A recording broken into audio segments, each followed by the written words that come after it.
todas as vezes que vocês lerem na Bíblia reino de Deus ou reino dos céus, é a mesma coisa.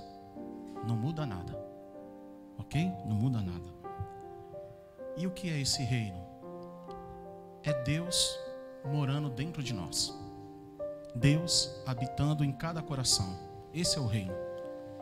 Cristo morando dentro de nós. Ok? E aí nós lemos um versículo que nos fala sobre o reino. E ele começa dizendo que o homem achou um tesouro no campo. E como isso acontece?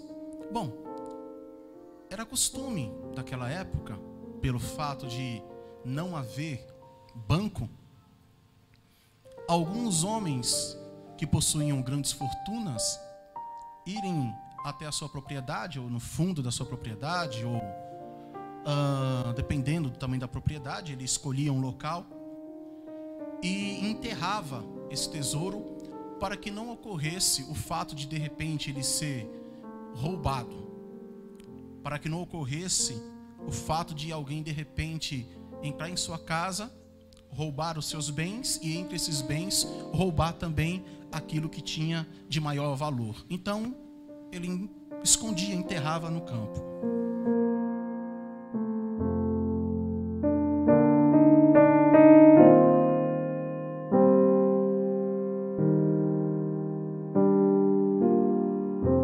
Então nos dá a entender que um certo homem que não era dono desse campo, não sabemos o motivo pela qual ele estava lá naquele campo, mas fato é que ele não era o dono do campo, mas ele estava lá cavando nesse campo.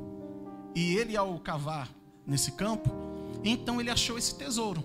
Mas ele, por entender que não era proprietário do campo, então ele também não tinha direito sobre aquele tesouro que estava escondido. Então, qual foi a decisão que ele tomou?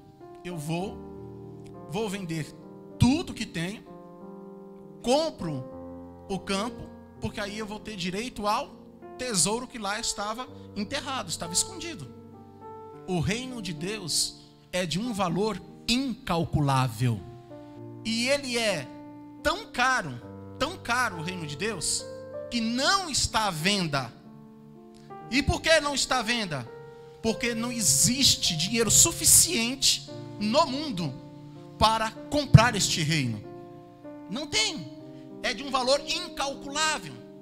Mas em contrapartida, olha que coisa maravilhosa. Ao mesmo tempo que ele é de um valor incalculável, ele é de graça. E quem recebe, já que é de graça? Aquele a quem Deus quer dar. Paulo disse: isso não depende nem do que quer e nem do que corre, mas de Deus que se compadece. Então o reino dele, ele dá para quem ele quer. E nós que estamos aqui, então nós podemos nos sentir privilegiados. Por quê?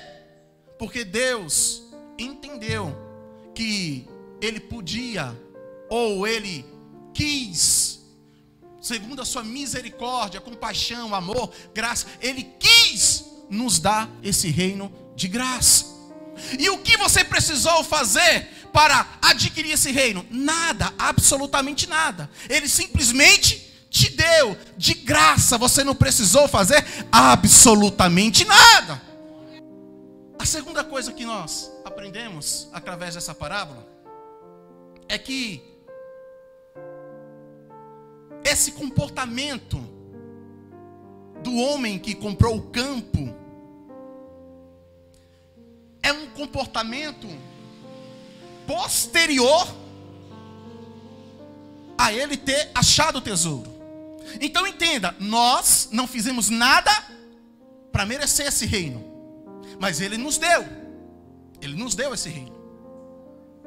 Porém, qual é o comportamento de alguém que recebeu algo de um valor incalculável de graça? Aqui está Deus, tem o seu reino, que o mundo inteiro não consegue comprar, mas Ele resolveu nos dar de graça. E aí, quando nós recebemos esse reino, qual é o nosso comportamento? Qual é o comportamento de alguém que recebeu algo incalculável? Qual é o comportamento dessa pessoa? A gente vê aqui nessa parábola. O que foi que o homem fez? Foi e vendeu tudo para poder comprar o terreno, para poder comprar o campo. Ele vendeu tudo. Então entenda, o comportamento de alguém é o quê? Ele dá tudo. Por que ele dá tudo? Porque ainda ele dê tudo dele em favor do reino, ainda não paga aquilo que ele está recebendo. Ele deixa tudo. Ele deixa tudo para trás. Ele não quer mais nada. A única coisa que ele quer é o reino. E ele faz de livre e espontânea vontade. Não foi ninguém obrigando, não foi ninguém insistindo para ele. Não. Ele teve um encontro, ele recebeu o reino. Ele recebeu, ele viu, ele entendeu, ele compreendeu que aquele reino que ele recebeu da parte de Deus é de um valor incalculável. Não existe nada na terra mais valioso do que o reino de Deus. É por isso que eu não consigo entender o comportamento de certas pessoas que supostamente estão no reino, mas ao invés dela dar para o reino, ela tira do reino. Eu não consigo entender isso, porque o reino é algo incalculável, irmão. Não dá para você mensurar o valor do reino de Deus.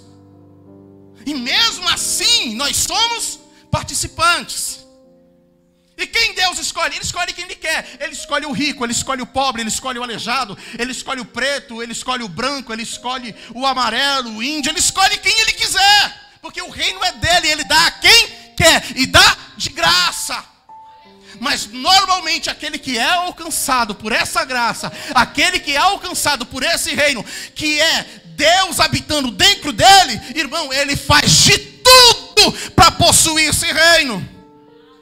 No momento em que a gente recebe esse reino, que a gente está diante desse reino, a gente percebe que todas as outras coisas perdem o seu valor. Tudo perde o seu valor. Para Abraão, até o seu único filho, Isaque, perdeu o valor. O que é um único filho diante do Deus Criador dos céus e da terra? Não é nada. Então, meu filho, o que o Senhor quer? Então, eis ele aqui, Senhor. Por quê? Porque para Abraão, o seu filho Isaque não era mais valioso do que o reino de Deus.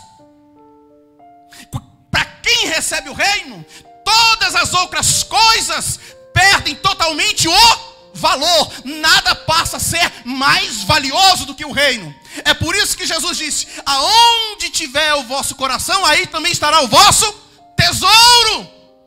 Então, se tiver algo na tua vida que você ame mais do que o reino, então você não é digno do reino. Então a gente faz tudo, faz qualquer coisa em favor ou em prol do reino de Deus. Por quê? Porque nós entendemos que o reino de Deus vale mais do que tudo no mundo. Então o comportamento de alguém que é alcançado pelo reino é o quê? Investir. Não é tirar, é investir. Eu invisto o quê? Eu invisto o meu tempo, eu invisto a minha vida, eu invisto o meu talento, tocando, pregando, falando, ensinando. Eu invisto tudo. Tem pessoas que não tem um chinelo para vestir, mas é participante do reino. E tem pessoas que não conseguem calcular o tamanho da fortuna que ele tem, mas ele não tem o reino de Deus. Dá para você entender isso? Então imagine o amor de Deus, a graça e a misericórdia dele na minha e na tua vida. Mesmo a gente não sendo absolutamente nada, ele pega tudo aquilo que é de maior valor e dá para mim e para você. Você pode glorificar a Deus por isso, irmão? Porque você recebeu de graça. Você não precisou fazer absolutamente nada. Ele chegou para você e disse: eis aqui o reino de graça para você. Como uma vez eu conversando com uma pessoa e ela perguntou determinada coisa para mim, e eu disse para ela, falei assim: olha, se você soubesse o que estava destinado a mim, você não me faria essa pergunta. É por esse motivo que eu vivo na igreja. Eu não estou na igreja por obrigação. Ninguém me obriga a vir. Minha esposa não me obriga, minha mãe, meu pai, ninguém vai me obrigar a vir. Nunca. Eu venho porque quero. E por que eu quero? Exatamente porque eu entendo o que Cristo fez por mim. O que Ele me deu é de um valor que nem se eu trabalhasse a vida toda eu conseguiria pagar. O reino de Deus na minha e na tua vida é exatamente desse jeito. Então que a partir de hoje você passe a ter um comportamento como esse. Você passe a valorizar mais o reino que Deus te deu. Que você passe a valorizar mais aquilo que Deus te deu. Que Deus não deu para outro. Que Deus não deu para muitas pessoas, mas deu para você. Que Deus não deu para aquele que está perdido lá no mundo. Deus não deu para aquele que morreu nas drogas, mas deu para você. Deus não deu para aquele que morreu baleado pela polícia porque estava roubando ou cometendo qualquer outro crime, mas Deus deu para você. Deus pode até não ter dado para o teu pai que morreu na cachaça, mas Ele deu para você. Ele pode não ter dado para tua mãe que de repente se perdeu na prostituição, mas Ele deu para você. Ele entendeu que devia te escolher e te trazer para o reino dele. Então levante a sua mão, glorifique e agradeça a Deus pelo reino que Ele te deu.